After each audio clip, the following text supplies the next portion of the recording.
Gracias, presidenta. Buenos días. Dalila Escobar, de Proceso. Primero, preguntarle, con esta situación que dijo que Marco Rubio escuchó el tema de lo del Mayo como un planteamiento, ¿por qué él fue el que preguntó, por qué más bien se planteó el tema de por qué se había incrementado? Se hizo una exposición de cómo está la situación en el país y cómo hemos ido bajando los homicidios. Y en particular dijimos, bueno, hay cierto número de estados donde tenemos mayor índice de inseguridad o mayor número de delitos. Y en particular en Sinaloa, pues tiene que ver con la pugna de un grupo delictivo que antes actuaba junto y que ahora no. Y eso tiene que ver con la detención de esta persona. Sí, y justo usted decía que no se llegó al planteamiento de solicitud de información. Sabemos que la Fiscalía lo ha hecho en varias ocasiones, pero también Relaciones Exteriores. Y Relaciones Exteriores, ¿por qué no creyó pertinente mencionarlo? Pues se mencionó en el sentido de cómo fue esta detención, pero ya no se avanzó en ese tema. Bien, gracias, presidenta. En otro tema, preguntarle sobre este asunto de todo el proceso que hubo para la llegada de esta nueva Corte, este nuevo Poder Judicial en general, pues se quedó también ahí el asunto de las impugnaciones. Preguntarle si con todas las pruebas que se presentaron, quienes impugnaron ante el Tribunal Electoral y que fueron desechadas, si debieran ser investigadas o si fuera o debiera ser pertinente que se les diera respuesta a aquellos quienes presentaron las pruebas que se han manejado y que se presentan, bueno, que se publican en un reportaje de Proceso. Si no, sería pertinente iniciar una investigación, sobre todo porque hay un tema de un contrato de la Secretaría de Bienestar para la impresión de folletos para promover programas sociales, pues que de acuerdo. ¿Qué tiene que ver eso con la elección del Poder Judicial? De acuerdo con el tema de un asunto de transparencia que solicitó información, se habla de que precisamente durante o mediante este contrato, además de la impresión que tiene que ver con programas sociales que se hizo durante la veda electoral, que también se habría… ¿No había veda electoral? Si también habría un tema de una impresión aprovechando de los folletos que fueron repartidos. Otra vez, ¿por qué no me lo dices directito? Sí, eso. Para que no haya duda. Si no debiera haber una investigación en torno a todo el procedimiento que se llevó a cabo al interior de las propias secretarías mientras se dio el proceso electoral. ¿Cuál es la acusación que se está haciendo? ¿O cuál es la presunta irregularidad que estás planteando? Porque no la entiendo. Las impugnaciones que presentaron ante el Tribunal Electoral del Poder Judicial de la Federación fue mediante pruebas. Estas personas que impugnaron presentaron pruebas en torno a contratos que coincidieron. ¿Qué tiene que ver con bienestar? Termino. Que coincidieron precisamente con el tema de la impresión para situaciones que tienen que ver con programas sociales y que de ahí algunos, nada más termino, que son las pruebas que presentaron los que presentaron la impugnación, por supuesto, y que a partir de ahí también con testimonios de coordinadores territoriales que están relacionados con bienestar se repartieron este tipo de acordeones, este tipo de folletos y que se indujo al voto. Eso es lo que mencionan las personas que impugnaron ante el Tribunal Electoral. Por eso es la pregunta de si no se debiera hacer una investigación al interior de la Secretaría de Bienestar para saber de qué se trata. Es falso que la Secretaría de Bienestar haya impreso algo que haya tenido que ver con la elección al Poder Judicial. Es falso. Recuerden que la elección al Poder Judicial no tuvo veda. O sea, el INE no impuso ninguna veda para poder difundir programas del gobierno, para poder inaugurar obras públicas. La Secretaría de Bienestar publica un periódico cada determinado tiempo para informar a los beneficiarios de cuántas tarjetas hay, cuántos beneficiarios hay del programa, por qué son estos programas, y está en todo, es legal, no tiene ningún problema la publicación de estos periódicos. Pero insinuar que la Secretaría de Bienestar tuvo que ver con alguna impresión relacionada con el Poder Judicial, pues es falso. Okay. Y bueno, porque también hubo ahí un contrato, no será la investigación para ver si no hubo coincidencia, para quitar dudas, sobre todo porque la pregunta está en el asunto de la actitud del Tribunal Electoral que desechó todo este tipo de impugnaciones, que si hubiera más dudas que certezas de no iniciar una investigación al respecto con las pruebas que se estaban presentando, de acuerdo con los cuestionamientos que hacen, finalmente quienes impugnan por no quedar también en la elección. A ver, el Tribunal Electoral valoró las pruebas, como hace cualquier tribunal, cualquier juez, para uno u otro tema. El Tribunal Electoral valoró las impugnaciones y dijo, estas impugnaciones no presentan las suficientes pruebas para decir que hubo un resultado en la elección al Poder Judicial que haya sido influido por las impugnaciones que se están presentando. Esa fue su resolución. Aunque bueno, también recordemos que sí hay legislación para temas de ejercicios democráticos, en este caso como consultas, etcétera, que tiene que ver con una cuestión también de cómo se manejan las secretarías de Estado durante estos periodos, precisamente por el tema de la inducción del voto. Se haya impuesto o no en el periodo, sí existe una legislación en torno a esta situación. Pero a ver, es que estás implicando una cosa que yo no puedo aceptar. Y si hay una denuncia particular, pues que se presente y que se le pida a la Secretaría Anticorrupción que haga la investigación. O sea, hay canales. Pero lo que tú estás implicando con tu pregunta es que la Secretaría de Bienestar influyó de alguna manera en la elección al Poder Judicial. Y eso lo niego. Si hubo algún servidor público de la Secretaría de Bienestar que hizo algo indebido, pues que se presente la prueba. Pero que desde la Secretaría del Bienestar, desde su secretaria, sus servidores, haya habido una acción para poder influir en el Poder Judicial, eso es falso. Ahora, si hay una queja de algún servidor público, que se presente ante la Secretaría Anticorrupción y se hacen las investigaciones correspondientes. Bien, sobre todo, bueno, también en torno a este tema del Poder Judicial, ¿qué responder ante el cuestionamiento que se hizo en torno al asunto de la autonomía de poderes? Si, por ejemplo, solo se acudió a un evento de la Corte cuando se vio a quienes han manifestado abiertamente en favor del gobierno. ¿Tiene que ver o no con la decisión de haber acudido ahora a un evento de la Corte y que antes no se acudía cuando, por ejemplo, estaba Norma Piña? Sí, sí, tiene que ver. Pero también estaban todos los gobernadores de oposición. O sea, se invitó, por lo que entiendo, a todos los gobernadores. ¿Por qué asistí yo a la toma de protesta y no hubiera asistido al informe de Norma Piña? Pues se explica por sí mismo. Bien, Presidenta, en otro tema también que me da mucho gusto que haya una nueva Corte. No voy a influir en sus decisiones en lo más mínimo. No voy a respetar la autonomía del Poder Judicial. La Presidenta no va a llamar por teléfono a algún ministro o ministra para orientar alguna decisión. Ellos son autónomos, profesionales y van a tomar sus propias decisiones. Ahora, pues nosotros claro que estamos de acuerdo en que el Poder Judicial sea elegido por el pueblo. Y el simbolismo del 1 de septiembre, en la noche de la toma de protesta, pues me dio gusto y fui invitada y asistí. Gracias, Presidenta. También, continuando con el asunto relacionado con el Poder Judicial, este tema tiene que ver con quien fue nombrado por el Ejecutivo para integrar el órgano de administración federal, Néstor Vargas.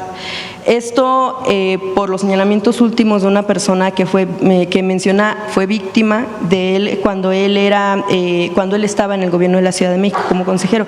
Usted recordará el tema de la denuncia en 2022, fue denunciado por abuso sexual. Néstor Vargas. Se hizo la investigación por parte de la Fiscalía General de Justicia de la Ciudad de México y fue exonerado, no se encontró ninguna prueba. Sí, en 2023 sabemos que la Fiscalía determinó el ejercicio de la acción penal en contra de Vargas. Recientemente la víctima, ahí va un poco también la pregunta, cuando se da a conocer este nombramiento, este cargo, pues le envía un cuestionamiento en torno a que obviamente lo que ella vivió fue un proceso muy complicado, un proceso judicial complicado en el que muchas de las cuestiones de la resolución están relacionadas con los testigos presentados. Ernestina Godoy es una mujer, si algo tiene Ernestina, que era entonces fiscal general, es que es una feminista defensora de los derechos de las mujeres, que lo ha demostrado durante toda su vida, toda su vida. Ernestina afrontó casos de servidores públicos del gobierno de la ciudad acusados de abuso y abrió carpetas y cuando se encontró la culpabilidad no tuvo ningún recato presentar la orden de detención a un juez. En este caso, esas mismas personas hacen la investigación y encuentran que no hay pruebas suficientes. Sí, justo un poco lo que le iba a terminar de decir es que esta persona víctima lo que decía es que en el proceso judicial que enfrentó, que fue complicado, muchas de las cuestiones de la resolución se basó en testigos que él mismo presentó y no tanto o no tomaron muy en cuenta, de acuerdo con lo que dice la víctima, el asunto de las pruebas. Por eso, pero aquí lo que hay que ver es la Fiscalía, las investigaciones que se hicieron y si hay pruebas suficientes, como en cualquier caso.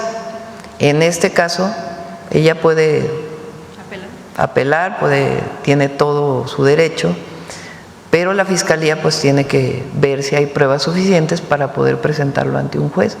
En este caso no se encontró ninguna prueba. Y finalmente, en otro tema, pues el caso de la decisión de un juez federal que rechazó vincular a proceso a Martín Rivera Cisneros, delegado de la Fiscalía General de la República en Tabasco por hostigamiento sexual, abuso sexual y otros delitos. Esto tras considerar, de acuerdo a lo que se mencionaba, que no estaba comprobado que él sintió placer sexual con tocamientos a la víctima por no haber alcanzado una zona donde pudo haberlo sentido, de acuerdo con lo que se menciona. Él es Martín Rivera Cisneros y por supuesto en lo que queda en la investigación es que todavía la Fiscalía General de la República pudiera apelar la resolución, saber si en algún momento se manejó y también, bueno, pues seguramente si cuando venga el fiscal pudiera hablar del tema para saber en qué va a avanzar y si van a apelar la decisión. Sí, por supuesto, le pedimos, es más, le voy a pedir a Ernestina que revise el caso. Presidente, el martes pudieran hablar la Sedena el caso de las dos menores que habían que fueron o que murieron en Sinaloa y que mencionan los padres de las víctimas que fueron por balas del ejército, porque sí, por supuesto. No se manejó. Gracias. Sí. A ver, aquí la compañera. Gracias, Presidenta. Muy buenos días a todas, a todos, a todas. Liliana Noble de Pulso Saludable. Presidenta, Water Environment Federation le otorga este reconocimiento. Yo quisiera conocer cuál es esta estrecha relación y cómo se ve México a partir de este reconocimiento con el buen manejo del agua, pero ahora con la explicación que nos hace de la energía, esta estrecha relación que hay, la energía con el agua y en el cumplimiento de los objetivos de desarrollo sostenible, estos ODS, la agenda conocida como 2030, y también con el tema de los acuerdos de París, que también México está muy apegado a ellos. Esa sería mi primera pregunta. Gracias. En el programa que presentamos de agua, en el Plan Nacional Hídrico, hay dos temas que pues tenemos mucha entusiasmo que funcionen, que ayuden y que no se habían hecho en México con un programa tan ambicioso como el que estamos presentando. Uno de ellos, que lo llevaron más tache, es el de riego eficiente, el de tecnificación de riego agrícola. A veces pensamos que el mayor consumo de agua está en la industria o está en las ciudades, en el consumo de agua para consumo humano o para los comercios. Y el mayor consumo de agua en el mundo entero y en particular en México está en el riego para la producción de alimentos. En México pues se hicieron los distritos de riego hace mucho tiempo y muchos de ellos ni siquiera los canales están revestidos, o sea, son canales de tierra por donde roda el agua y se pierde mucha agua. Y cuando llegan a las parcelas, pues es directamente a través de también rodamiento de agua. Entonces ahí hay mucho desperdicio de agua. Mucha se evapora y otra, bueno, alguna se infiltra en algunos casos, pero se puede usar mucho más eficiente. Se puede ahorrar hasta el 50% de la cantidad de agua que se usa para riego y además los cultivos se vuelven, bueno, las parcelas se vuelven más productivas para producir más alimentos, en el caso de la tecnificación de riego. Entonces ese es un programa que nos entusiasma mucho y al que se le está dedicando mucho tiempo y además se trabaja con los agricultores y con SADER, porque es para la producción de alimentos. Más del 70% del agua en nuestro país va para riego agrícola. Entonces de ahí, al hacer más eficiente el agua, pues podemos usar esa agua para llevarla a las ciudades, sobre todo donde hay escasez y hay distritos de riego. El otro que personalmente le estamos destinando mucho tiempo es al saneamiento de ríos. El río Atoyac, que se tocó hace poco, es el río más contaminado del país. En toda la zona de Puebla y Tlaxcala hay mucha producción de mezclilla. Y la mezclilla utiliza agua para el lavado y los tintes y los químicos en muchos casos se vierten directamente al río. Entonces ya no solo es contaminación porque el drenaje de las ciudades se va al río, sino que esta ya es contaminación más tóxica, son químicos. Entonces queremos sanear el río Atoyac. ¿Cómo se hace? Pues con plantas de tratamiento, con drenajes marginales, convenciendo a las empresas, porque no se trata de que se deje de fabricar mezclilla, sino que se haga de una forma en que no contamine el río. El río Tula es un río muy contaminado que afecta mucho a la ciudad de Tula. El Lerma Santiago, pues es un río también muy contaminado que además se utiliza para riego agrícola, las aguas negras. Entonces son dos proyectos que no habían sido planteados en su magnitud en ningún periodo de gobierno, en ninguna administración, y pues van a dar muchos beneficios al país. Entonces le estamos dedicando mucho tiempo y recursos para ello y trabajamos con municipios, con el Estado y también con ejidatarios, comuneros y con la producción industrial. Presidenta, y en este interés del reordenamiento de las concesiones, ¿podríamos aspirar a pensar que en algún momento las escuelas ya puedan tener este acceso a los bebederos de agua ininterrumpido y que los ciudadanos ya no tengamos que pagar por el agua embotellada sin el afán de ofender a ninguna compañía, pero generan dos tipos de contaminación? Usted es la experta, el asunto del PET que no se deshace nunca y que de pronto no todas ellas tienen esta conciencia de la economía circular y de reutilizarlo, y el segundo es que le pega al bolsillo del ciudadano estar gastando 100 pesos mensuales para poder tener agua potable. Es algo oneroso. ¿Esto podría pasar en algún momento, Presidenta? Pues ese es el objetivo con los proyectos estratégicos. Hay zonas de mayor escasez de agua y el objetivo pues es que haya agua disponible y además entubarla para que pueda llegar a las casas y que haya plantas de potabilización. Entonces sí, pues es el derecho al agua. Y en una segunda pregunta, Presidenta, tuve la oportunidad de platicar con un grupo de mamás, de estas que se forman en sociedad de secundarias diurnas.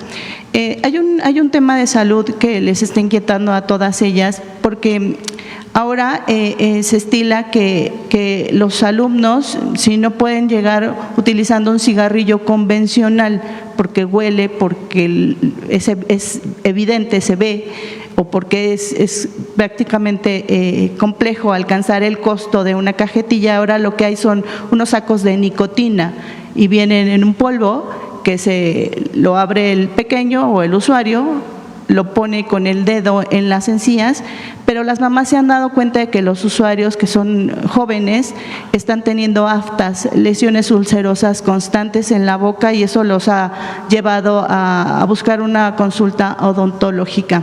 En ese sentido, Presidenta, en donde también ha sido reconocido en el 2022 el expresidente Andrés Manuel López Obrador fue reconocido por la ONU por este buen manejo al apego del convenio marco para el control del tabaco, y ahora usted, a través de la Secretaría de Salud, que le comentaba el pasado mes de julio, en Irlanda, este reconocimiento. ¿Habrá posibilidades de que exista alguna campaña preventiva, si bien no es tan fácil decirle a alguien que sí, que no debe de hacer, sí prevenirles cuáles serían los riesgos a la salud que este tipo de productos les generen, y que además siguen siendo exhibidos y están irrumpiendo el apego al convenio marco para el control del tabaco, que dice que no debe de existir ni la publicidad ni la exhibición de este tipo de productos? Sí, le decimos a Secretaría de Salud. Un gusto.